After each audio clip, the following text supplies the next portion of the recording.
Cuphead, created by MDHR, an indie company, released in 2017, fighting big names like Zelda, Mario, Persona, Destiny, and even Fortnite dropped that year. It was such a crazy year for gaming, and yet Cuphead pushed the standards for game creation, making a game that looked like it was straight out of a Walt Disney film. It was a game changer, a time in history that changed the future of gaming forever. Cuphead and Mugman completely took over the stage, having such a crazy debut and such a crazy story to back it up. This game is beyond special to me. So I thought to myself, how did Cuphead become so successful?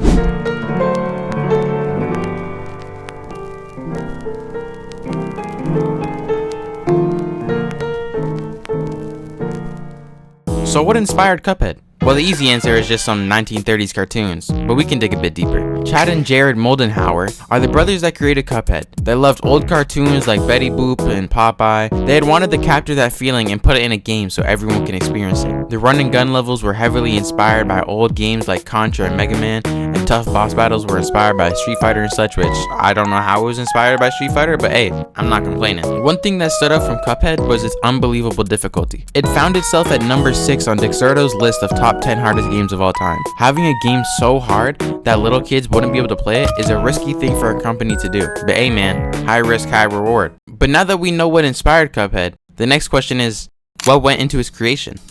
It all started out as a small project from Chad and Jared. Wanting to make a game was a big dream of theirs since they were children. But in 2010, when Super Meat Boy hit the stage and crushed everybody's expectations, Chad and Jared wanted to do the same. They began working on the game with each other remotely from different provinces. They didn't know much about game making, so a lot of their process was trial and error. Although it was meant to be an experimental, fun little side project, once they realized they could do something with this, they found themselves taking this game a lot more serious. Chad and Jared were finding whoever they could to help create this game with them, including their family. They were working really hard for years and began to start releasing trailers, but one caught everybody's eyes: E3 2015. It was nothing like anything else announced that year. It caught everybody's attention. The feel of an old cartoonish game and the beauty in its sound instantly clicked with everyone.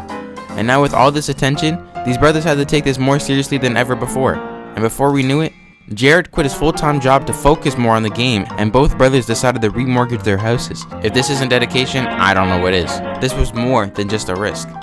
This was life or death. Tons of other games got hyped up at E3 and other conventions. There was no guarantee that Cuphead was going to be the game to blow up. If this game didn't exceed expectations, it would mean major finance problems for the brothers. This game looked nothing like the standards in the mid-2010s. If Cuphead was pitched to like any studio, we probably wouldn't have this game right now. So in that case, they began working harder than ever. They used traditional cartoon methods like hand-drawn images, watercolor backgrounds, and more. The game had tons of turns of directions on where they wanted this game to go. In an interview, the brothers spoke about how there was tons of different versions of Cuphead featuring different character designs, level designs, and like everything else designs, but they landed on this. It was yet another risk to make a game with this animation because of how long it would take to hand draw a full game, especially in an era far beyond that animation. But the brothers knew they wanted to create a game that felt like it was coming straight out of the 80s and 90s. And once again, that was risky considering realism was a big trend in games during this time. Cuphead was created out of passion from the brothers. Nobody told them to make it, nobody forced anything, it was just love for the game creation from the two of them. And now that we know what went into its creation, our final question is, what came out of this creation? Cuphead had a very successful release, selling over 1 million copies in 2 weeks, resulting in $20 million. It found itself winning a mountain of awards as well for its beautiful style and its blessing of a soundtrack. Cuphead had other releases like Funko Pops and even its own board game.